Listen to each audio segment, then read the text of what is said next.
how do you reckon Birmingham will do? Will they compete in that promotion race, or are you just going to sort of just calm down a little bit and let's see how they do in the championship? Just to obviously stay up, but you should be fine. You never know with Blues, but I think with this season, it's hard not to get carried away because of the amount of excitement surrounding the club and a lot of now the media interest all of a sudden that's come into Birmingham. I think throughout the first couple of months, I think there's only Leicester that have got more televised games than us. So I think there's that real outside media interest, and then that does rub off on the fan base then, because we're thinking, oh, these people that weren't really interested in us before are now interested now, and they've got to be interested for a reason. So we're really excited on that part. And I think as well, with the bookmakers making us one of the favourites as well, you look at that and you go, oh well, last season in League One they obviously made us favourites like the whole way through, but this season we thought it could be a little bit of a different story. But it seems as if as this transfer window is growing and growing and we're signing different players, and then the bookmakers are paying attention to that and sort of having our odds go down and down. It's just, it's hard not to get carried away. But I think in terms of this season, the competition that we're going to have, I'm really looking forward to these games under the lights, such as yourselves, on the first day of the season, and can't wait for it to get going.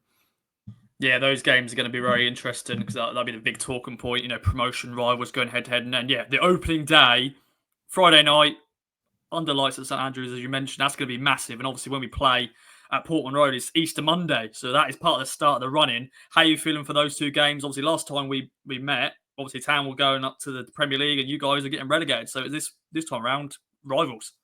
And it's two games that are very influential points of the season, because that first day really sets the tone, and then, as you said, Easter Monday, the real start of the run. And so really big times, and we contrast it to last season when we played you guys at Portman Road. We were under caretaker manager of Mark Venus, because that was just when Tony Mowbray was taken ill. So that was Venus's first game in interim charge. And the game at St Andrews, I think it was 2-2, wasn't it, where we went 2-0 up and then swandered it at the end. I think that was kind of a game where people were starting to get on board with the Rudy regime, but then as soon as we collapsed in that game, the mood just really deteriorated once again. So hopefully in this two games, we're going to have different contrasting emotions, where we're going to be the ones kind of optimistic about facing you guys rather than fearing you guys like it was last season.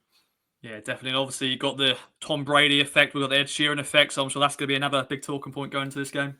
I think I saw something online that Ed Sheeran's actually on tour. I think he's in a different country the day that we play, so he won't be there. But if Tom Brady's there, then that would be nice. And I think because Sky Sports are televising the game and there's no obviously Premier League games going on, they're going to try and get as many eyeballs onto that. So it wouldn't surprise me if Tom Brady was at the game, because he was at the game against Wrexham, the Hollywood Derby, and the Virtue Trophy final at Wembley. So I think he will be in attendance for the game, and it's going to be a real platform to show, I suppose, the outside footballing world about what our team is about. And then also, I suppose, it's a showcase for Ipswich as well, because you guys are heading into this season, I'd say, as the favourites, in my opinion, because you've so far kept hold of a lot of your good players. And I think that game is going to be, as I said, really influential for how the season pans out.